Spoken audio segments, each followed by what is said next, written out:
from the shadows of the radio towers. This is the GayPHX Podcast, your community radio on demand. It's gonna be a good day, and everything is going to go my way. It's gonna be a good day. The sun is shining bright and it's here to stay. This week on GayPHX, can you still feel it in the air? The energy, the leather, the moments that didn't just happen, they landed. Mr. Anvil Phoenix weekend came in hot, and let's be real, Phoenix showed up exactly as they hoped they would. From the early events to the final moments of the title contest, this wasn't just a competition, this was community in full force. You saw people stepping into themselves, owning their space, and reminding us what visibility, confidence, and chosen family actually look like when it's real. And whether you were there in person, watching the live stream, or hearing it through group chats the next morning, you felt it. That kind of weekend doesn't just stay contained, it ripples. And that's what we're building here. Not just coverage, connection. Because this platform, GayPHX, only works when people show up, share it, and keep it moving forward. And after a weekend like that, yeah, the momentum is real. Today, we shift gears and sit down with Daniel and Brittany from Lewis Labadie Law, one of the founding 50. And this conversation hits in a way that a lot of people don't expect. Because let's be honest, most people don't think about legal protection until something goes wrong. And what they break down is simple, but powerful. Protecting your partner, your family, your future. That doesn't just happen by accident, it happens by intention. We talk about estate planning, adoption, name changes, and the very real gaps that still exist depending on where you live and how you build your own family. And what laws decide to recognize. It's not fear-based, it's clarity-based, and that matters. So if you ever thought, I should probably handle that someday, this is the conversation that moves that thought into action. So yeah, we're still riding high from the weekend, still seeing the photos and going through them, still hearing the stories, still feeling that we showed up for each other energy. That's not something you wait for. That's something that you keep building. So let's get into it. Brian, what's going on this week? You're listening to GayPHX, where community comes first. Hey, Phoenix, go ahead and check that group chat because I promise you it's already started. So, what are we doing this weekend? And if your answer was, I don't know yet, oh baby, we are not doing that this week. Because this lineup, this is one of those perfectly chaotic, glitter-loaded, outfit planning required kind of weekends. We're talking a dance floor that actually means something, a Sunday market where your wallet's about to get emotionally involved, and a drag brunch that will absolutely ruin your ability to behave before noon. There will be eye contact. There will be bad decisions. There will be at least one moment where you pause, look around, and think, yep, this is exactly where I'm supposed to be. This is Brian's Hot 3, your Desert Den Daddy approved guide to getting out, getting seen, and maybe getting into a little bit of trouble. Let's go. Hot pick number 1 is Euphoria at Stacy's on Melrose, Thursday, April 16th at 9 p.m. This isn't just a party, it's a take the room and owned it kind of night. Euphoria is led by trans artists, creators, and leaders who are bringing visibility, talent, and straight-up power to the stage. And when that kind of energy hits the dance floor, baby, it spreads. You're walking into a space that celebrates identity out loud, where the performance hit deep, the music feels louder, and the crowd shows up ready to be part of something bigger than just a night out. And let's be real, confidence like that, it's magnetic. Hot pick number 2, Melrose Vintage Market at Melrose District, Sunday, April 19th from 10 to 3. Sunday morning, but make it dangerous for your bank account and your self-control. This market is that perfect mix of vintage finds, local artists, and oh, I'm just browsing turns into, why am I holding 3 bags and a plant? It's sunshine, community, and just enough chaos to make it fun. It's free, it's dog-friendly, and it's one of those spots where you wander in casually and somehow end up staying way longer than planned. Also, let's not ignore the real headline. You will run into someone, and you will care about what you're wearing when you do. Hot pick number 3, Flamboyant, Drag Brunch and Royale Kitchen plus cocktails. Sunday, April 19th, doors open at 10 a.m., show is at 11. Let's go ahead and throw a quiet brunch out the window. Hosted by Barbara Seville, this is where mimosas meet mayhem, and nobody's leaving without at least one moment of full-volume cheering. You've got powerhouse performances, hilarity, commentary, and a and a room full of people fully committed to the bit before noon.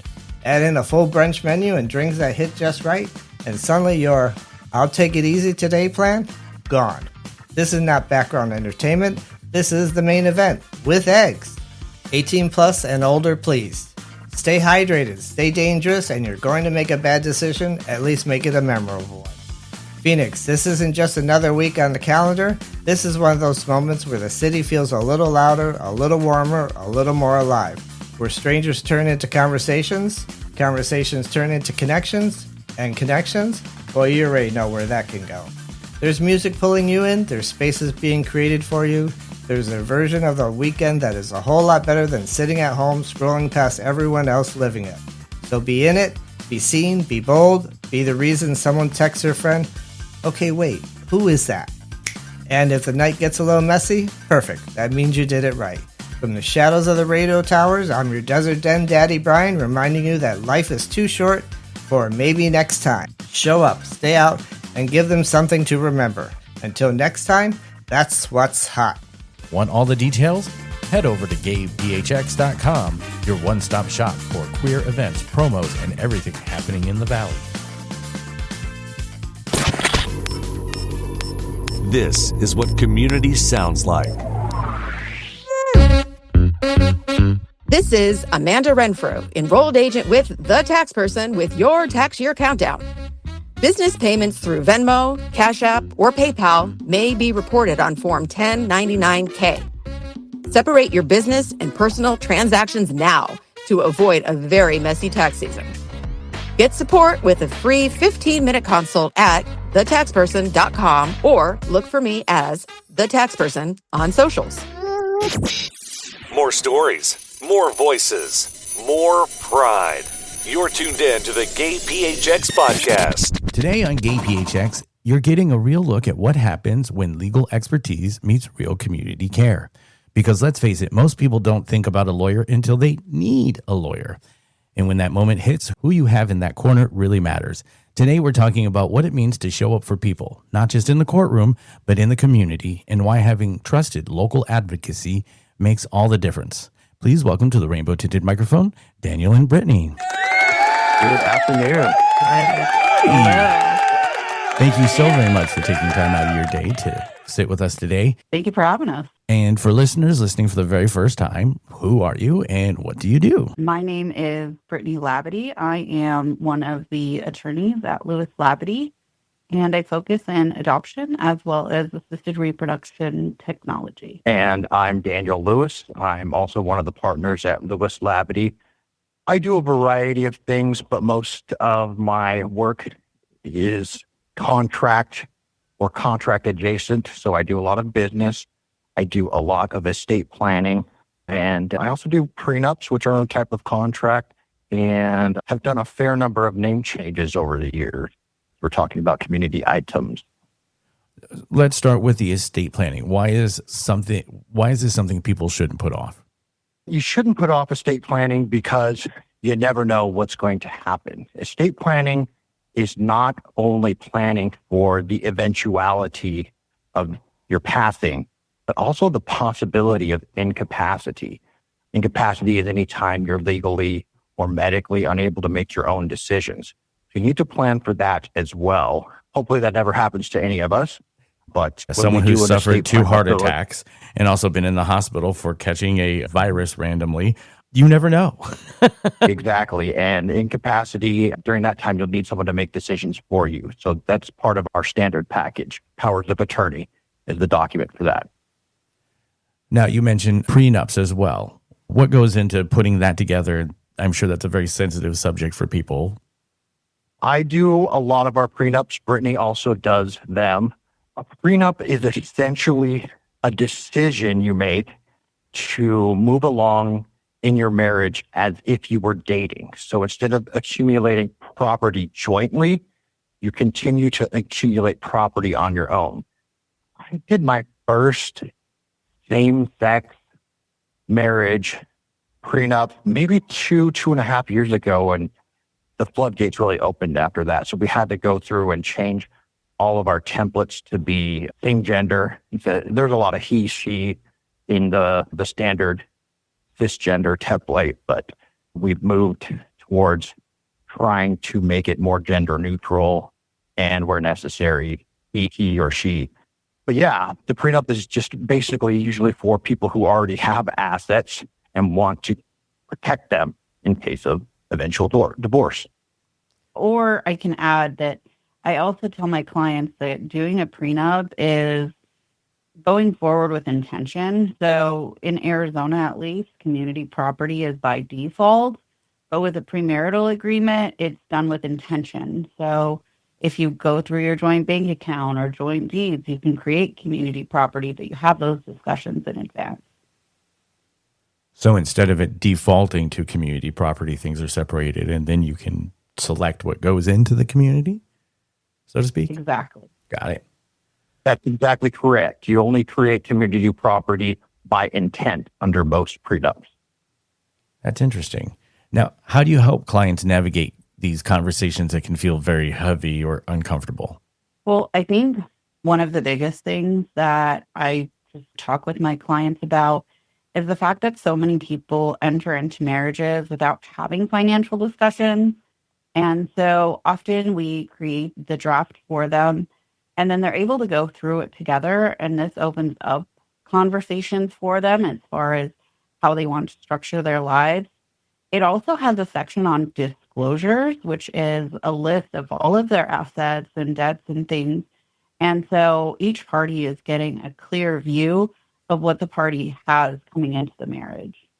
Right. And also, those financial disclosures are required by law. So that's the starting point. I always call it the homework that you have to do for your prenup. So I always start there. You get the disclosures together. And just like Brittany was saying, I always encourage open, honest, transparent conversation about it. It's an agreement between those two people, the soon-to-be married couple, not an agreement between the lawyers. It's about you guys figuring out the terms, not us. Our job is to put your wishes into contract language at that point. That makes sense. You're the facilitators for what they want to make happen in a legal form. Exactly. Now, you had mentioned that adoption. Now, that's huge in an emotional journey. How do you support families through that process for an LGBTQ couple? I think for any couple, I have a pretty unique background. My parents are kind of saints, and they had 44 foster children. Wow. They started fostering. Yeah, they started fostering when I moved out or was mostly an adult.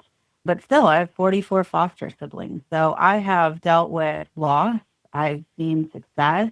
And now those children are adults. And some of them are coming back around. And it's really unique, as well as my sister, who actually works for the firm, too. She was a child in foster care, and now she's an adult. And so I think personally, I can really relate to my clients.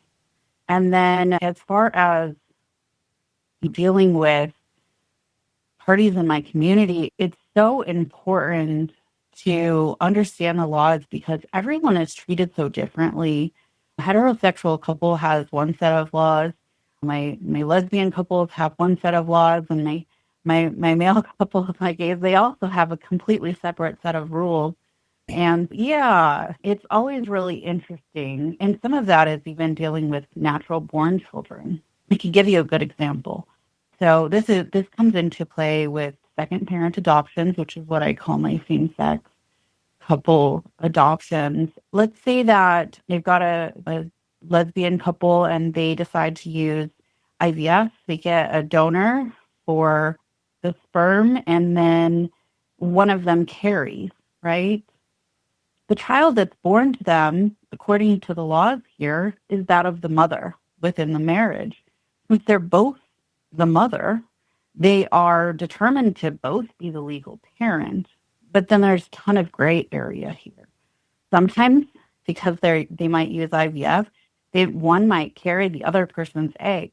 And so it creates this complex system where is genetics controlling, is birth controlling, and so we recommend a second parent adoption. And then similarly, on the other end, with my gay couple, they don't have that option. And if they're not genetically related, and only one of them can be genetically related, then we again need to do a second parent adoption to ensure that they're protected. So I guess I didn't think of that. So in a lesbian couple, if parent A eggs go in parent B, and then that's where they're born, then where does that become? Yeah. Reciprocal IVF is what we call it. Wow. It's mind-blowing. There have to be legal paths written for each of these specific cases, correct? They can't write law can't be generic. It has to be specific. That's part of how it works, correct? Yeah, but we don't have those laws right now. Some of the states have them, and then a lot of our laws are just not quite there. And is that a state thing? Is that a federal thing? Is it a combination of both? Yeah, it's definitely state by state. And then it also varies by country, because for a lot of my gay couples, they're using surrogates, right? 'Cause how else can they carry? Right. And many of the times they're going out of the country and doing international surrogacies. And then we have the complexity of international laws too. Wow. So what does the process actually look like when someone comes to you for adoption support? So it really depends on how complex the situation is. All of our cases, we start with a phone consultation and go from there.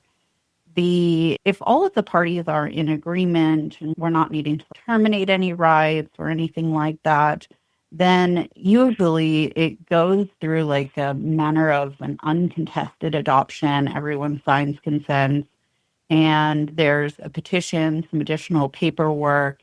The adopting parent or parents need to have their fingerprint clearance cards, and then there's one adoption hearing. It is relatively painless, although it's frustrating that legal parents need to adopt their own children. But I'd rather people are protected than not. What Brittany was talking about, the termination, that's the opposite of adoption.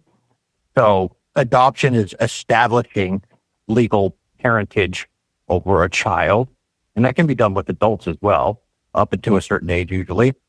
But the termination, which is also called a severance, is removing the legal parent relationship with the child. And that happens in cases of abuses or neglect, or just someone wants to relinquish their rights to adopt. That's what she's talking about there. Got it. Thanks for that clarity. Sorry. So for someone who's thinking of starting a family, when's the right time to start talking to a lawyer? Early and often. So I make myself available as early as somebody is starting to. I usually suggest before you're getting into any sort of arrangements with egg donors, embryo donors, any sort of surrogates, that you talk to counsel and you make sure that you understand whatever laws are going to apply. Because there's often between states or international laws that are going to apply. And then we do the initial consultation so the parties are going into it clear.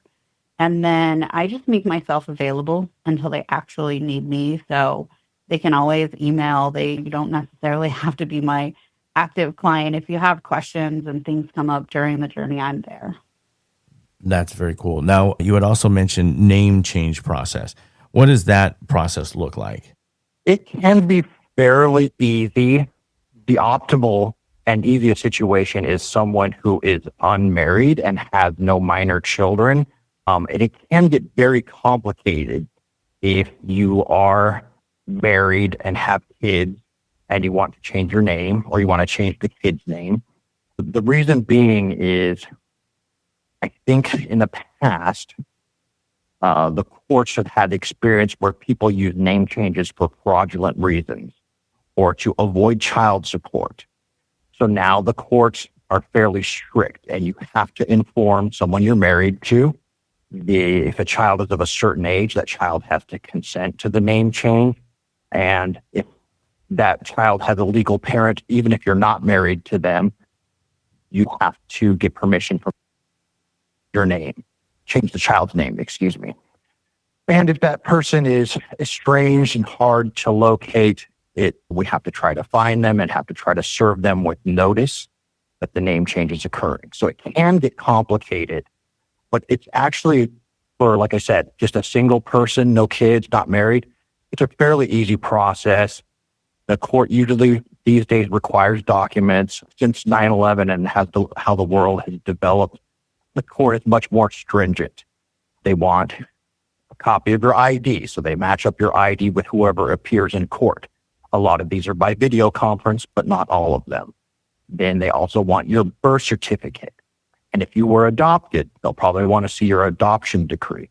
If you're recently divorced or you had several name changes, several divorces, several marriages, they're going to want to see all of your divorce decrees because they want that kind of chain of title. Think about the chain of evidence if you like those forensic shows.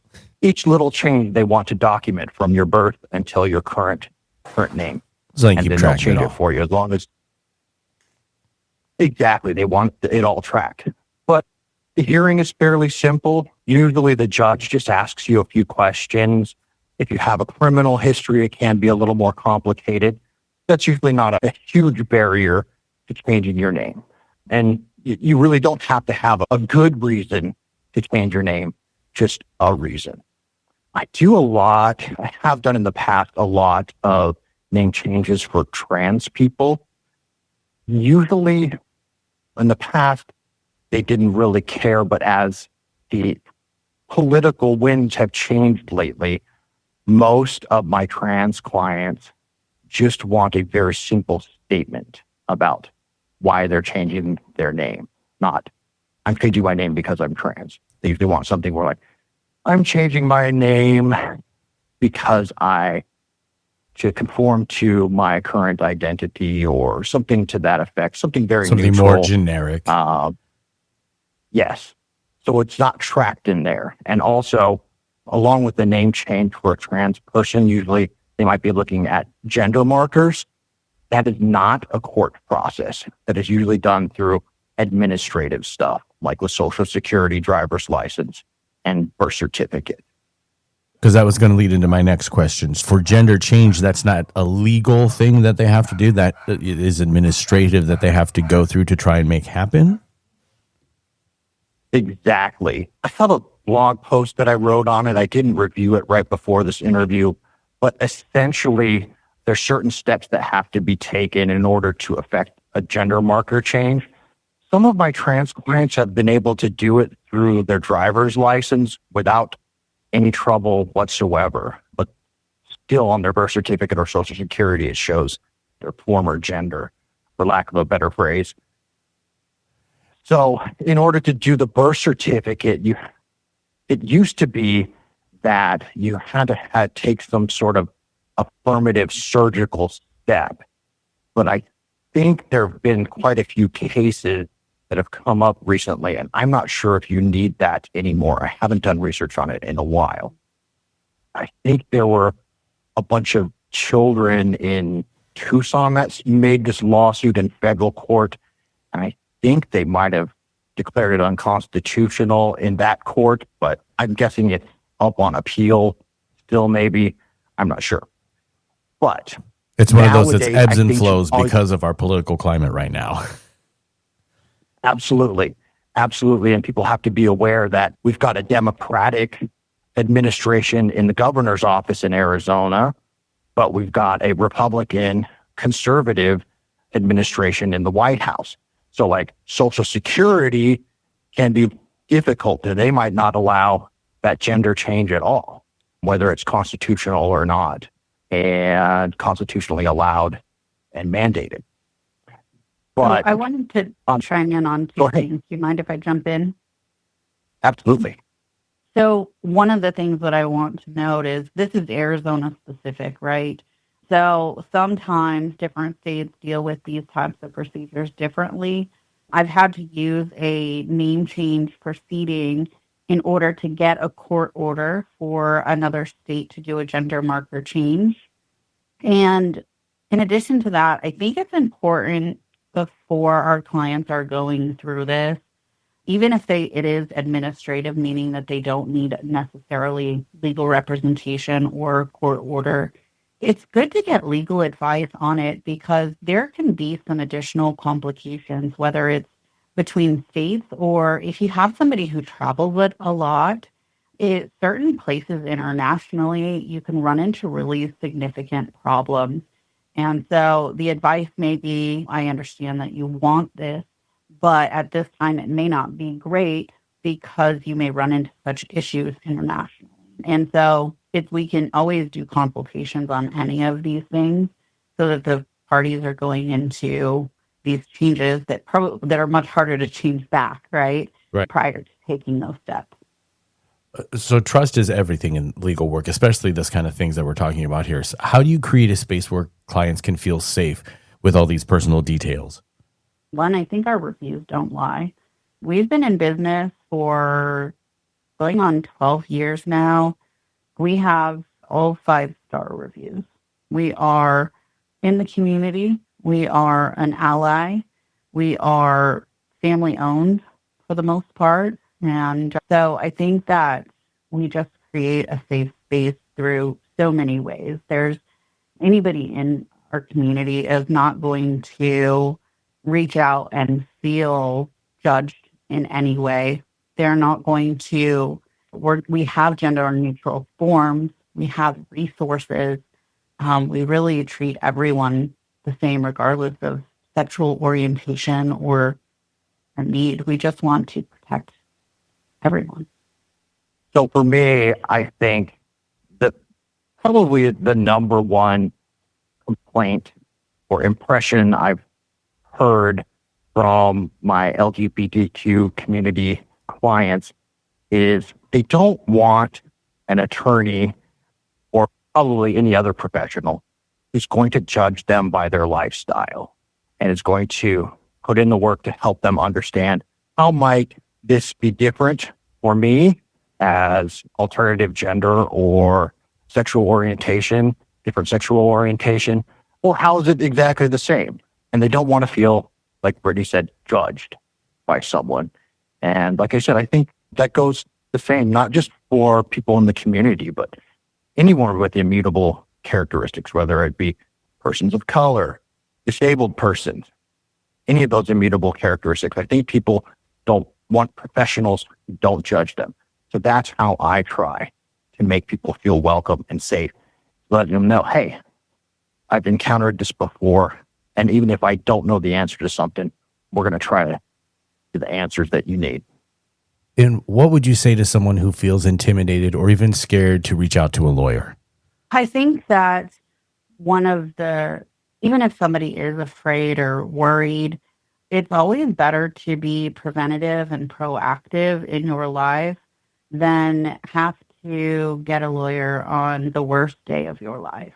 And I think that's why we run a different firm than many. We don't do any litigation here, very little. We really try and save our clients time and money and focus on getting them results instead of complicating things.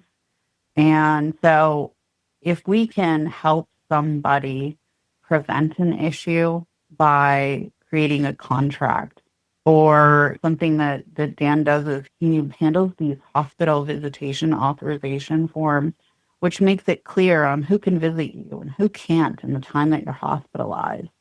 And I think that just pick up the phone or give us an email and you'll see that it's not that scary.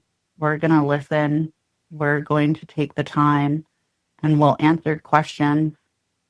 Exactly. I think a lot of the commercials, you might see the guys act like they're aggressive pit bull attorneys. And honestly, we're not like that. The alpha male lawyer commercials have got to stop. They just seriously do. If I see one more flexing lawyer on a billboard, I'm going to puke. There's actually some things that they're investigating about these attorneys that do too much marketing. We don't do much marketing. We actually just do so much word of mouth, but that do so much marketing and they're on these billboards, but then they're just the face. They're not actually in court and they're not even actually acting attorneys, even if they've got a bar license. And so there's some they're getting some heat for it, and potentially some of those things might change. Well, that would be great because there's this one. It looks like I can't even pronounce it, so I'm not even going to give them any airtime. But it's just for like months, it was just a headshot and then whatever law. And like now they've started like adding things because I think they realize that no one understands, and it looks like a perfume commercial kind of thing. It's just so bizarre.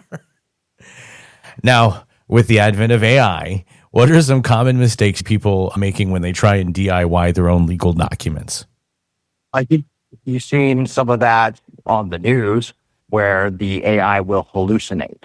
AI is a great tool to force multiplier for sure if you're a professional, especially if you need help drafting something complicated that could give you some ideas. But every attorney is required to supervise the work done for them. So even if you've created something with AI, you drafted a term here or there, you've got to read it and make sure it says what you need it to say.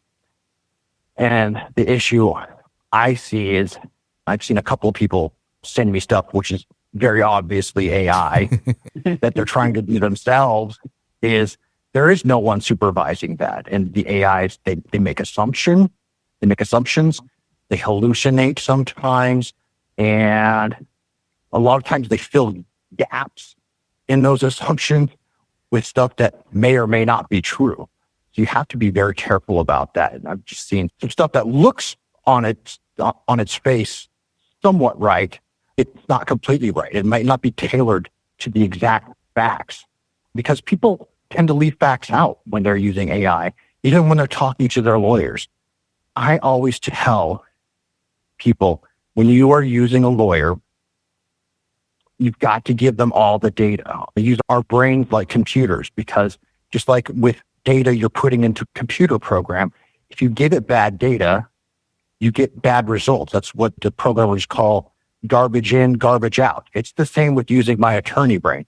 If I don't have all the facts, if you're hiding something from me or you neglect to tell me something, there might be some nuances that I'm going to miss because of that. So that's the type of thing you're seeing with AI. At least I am. I don't know, Brittany? I would say it's like either too much or too little. So like too much, they take these extremely lengthy contracts that are hard to understand, overly complicating things. They are trying to use legal terminology, which us attorneys are actually trying to get away from. And we try and write more in plain language than using legal terms. And it gets really confusing. Or too little, and they miss major things. Like I saw one where they took out the venue and jurisdiction for a contract, meaning if the parties disagree where the litigation would actually take place. And so those kinds of things are really important. Having dispute resolution parts in your contract and things that we see on a daily basis and we recognize are not there, that AI is just not going to. It's just not there yet. And you're held accountable, where AI is not held accountable. And if it makes a mistake, when you go in court. Exactly. So yeah, if you did something up with AI and it's wrong, guess what? The court cannot give you legal advice, and neither can the court staff. So you're going to end up maybe with your matter being delayed and having to find an attorney to help you anyway. So you might as well start there. AI is a great place to start to get an idea of where you are, what microcosm you're in as far as the law or anything is concerned. But it's not polished, and it doesn't understand when people are leaving stuff out. It's not reliable legal advice. That is, I think, what people really need to understand, is it's not reliable. It's not certified. It's not held accountable. Like I said, not held accountable. It hasn't been educated and have these degrees, et cetera, all on the walls, et cetera, showing that they've learned these things. It just has awareness. And I can say that because as a programmer, and I do vibe programming, and I can't leave it on its own. It gets crazy. Right. It has the same routine 3 times in there. And I'm like, wait, why do you have this in there 3 times? I was like, oh, because it rewrote it 3 times, but instead of removing it or making it better, it just added it each time. Things like that, I'm assuming, is what also happens in legal documents. like I said, yeah, we have a duty to supervise. So if we have associate attorneys or a legal assistant working underneath us, we have to supervise that work. It would be the same with like AI, but AI has no supervisor if you are doing it, we call it pro per, on your own. And you should just get what you get. And you, just like you were talking about with vibe coding, like you have to supervise that work. You've got to actually read the code and make sure it works and understand why or it might not, why it might not work. Right. Well, and I think it's not just the legal documents. People are turning to it for legal advice. And it's making our job more difficult when I went to Gemini and Gemini told me I should do this. And then they just follow the advice of Gemini instead of following the 4-step process that you've given them. And then they're like, why is this complicated? And it's because you made it complicated. I didn't tell you to put anything through Gemini or go and take these other steps. Just follow the directions. We don't. So I think that is what I see or am seeing more and more is they're relying on the legal advice of AI versus their actual attorney. What's one thing that you wished every LGBTQ plus person knew about protecting themselves and their family legally, especially considering our political climate right now? Well, I would say it's twofold. I would say if you have children and there's any sort of question as far as genetics, adoptions, parentage, get a second parent adoption. And then I think the second part is regarding estate planning, making sure that your estate plans are in place. Even just a simple will can do so much to protect you everywhere. When these things cross state lines. So if you have an order here in Arizona, it has to be respected in another state that might be more problematic. Yes. And in my opinion, I would say get your estate planning together. I do a ton of that. Like I said, it's contract adjacent. With gay marriage being legal, you have that legal relationship together. If it goes away suddenly, which I it don't could, honestly anticipate. but it could. I don't anticipate that happening, I mean, but it could, depending on the climate. Then you no longer have that legal relationship together. But the way you can arrange it then is to protect your partner or spouse or former spouse, if the gay marriage does go away, is to do that through your estate planning with a trust and or a will. And like Brittany was talking about with the hospital visitation authorization, that's why a lot of my same-sex couples get them, married and unmarried. And it's also been popular amongst single, cisgender, hetero people, or even unmarried traditional couples. The hospital visitation authorization says, like Brittany said, who can visit you in the hospital. It can also have a list of people who are prohibited from visiting you in the hospital. And you can also grant your power of attorney agent, that's what the person is called, who makes decisions for you. It can allow your agent to both let people in to visit you and prohibit people from visiting you, which in the community, that can be a very serious issue. And what it does is it helps establish that relationship through the power of attorney. If the actual legal relationship disappears, or if you're in another country, is not even honored. Some countries don't have and don't recognize same-sex marriage.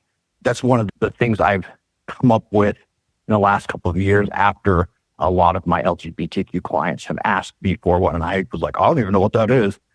So I rolled my sleeves up and got that together. And become a very popular item in estate planning, something we add into our medical power of attorney package. Can you share a moment where your work, can you share a moment where your work really made a difference in someone's life? I sure can. I'll take the lead on this one. So I'd say it was probably about a year ago, maybe a little bit less.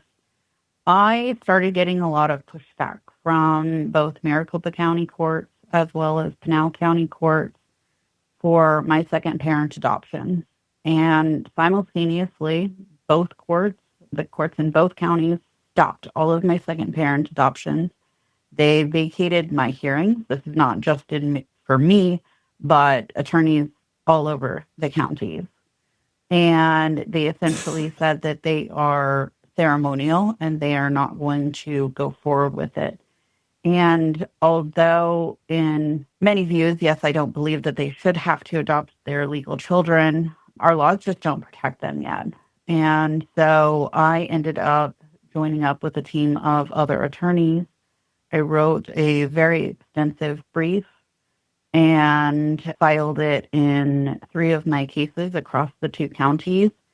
And after review, they ended up reinstating all of my cases as well as resetting other attorneys' cases. And so the impact was not just for my clients, but for so many of my same-sex clients needing to do second parent adoptions where we're able to protect them. So it was really big. I was ready for an appeal. I was really ready. And thankfully we didn't have to get to that point, but it's coming. The pushback was there. And so I'm glad that I was able to provide my clients with that protection. That's amazing. Yeah, that was a super interesting issue that Brittany encountered. I was behind the scenes helping her prepare for the appeal, but Brittany put together a fantastic brief on that, which actually used examples from other states, why they support these second parent adoptions in these types of cases to make sure that the legal rights are secured as a parent, as a legal parent to the child. To someone who's listening and thinking, I should probably do this, what's the first step? Call or email. Our website has a contact us link. You can also just give us a call and we'll return the call if for some reason we don't answer it. And then the next step from there is we always do an intake form and gather some information to make sure that we can help our prospective new clients. So it just starts with a phone call. Yeah, the client intake form is essentially contact information for the people involved. That's something we really need. It's a lot like when you go to the doctor, they have you fill out your past medical history and contact information and your emergency contact, that type of thing. But we also are required by our attorney ethical regulations to check for conflicts. And so maybe we have represented the other party or even had a consultation with the other person. We can't take that case. It's very important that we get some information about a person and their case right up front. So that's why we do that intake form. So that's essentially the first step, is filling that out, letting us know what the matter is and who's involved. And before we wrap, where can people learn more and reach out if they need the help? What's that website? Yeah, it's LewisLabadie.com. It's LewisLabadie, and that's bad in the middle. Yes, Lewis with a W, Labadie, LABADIE.com. And you can also reach us at our office at 480-598-8724. And that's 480-598-8724. Perfect. And finally, what made you want to be a part of GayPHX's founding 50 and support this community in this way? For me, I have heard so many times the appreciation from my LGBTQ clients and trans clients, how happy they are to find someone who is an ally of the community and is willing to roll up their sleeves and help them with the matters that might be a little unique to them. And so when I heard about your radio station, Billy, I thought this is something that we should try to stoke that fire, because we are interested in and wanting to help that community, to service them with, again, some unique needs. And I think for me, as a member of the community, I think it's always important to reach out and be there and be active. And I just, on a daily basis, see how our laws are absolutely affecting everyone. And I think that getting the voice and getting out there and making sure that they know that they have resources and they're not going to be judged and they're welcome with open arms here. It's important. Awesome. We can't thank you enough. Thank you for coming on. Thank you for taking the time out of your day. I know you're really busy. I really appreciate you doing this today. Thank you so much. Thank you for having us. Yes, thank you for having us. We really appreciate it and are excited. Pride lives here.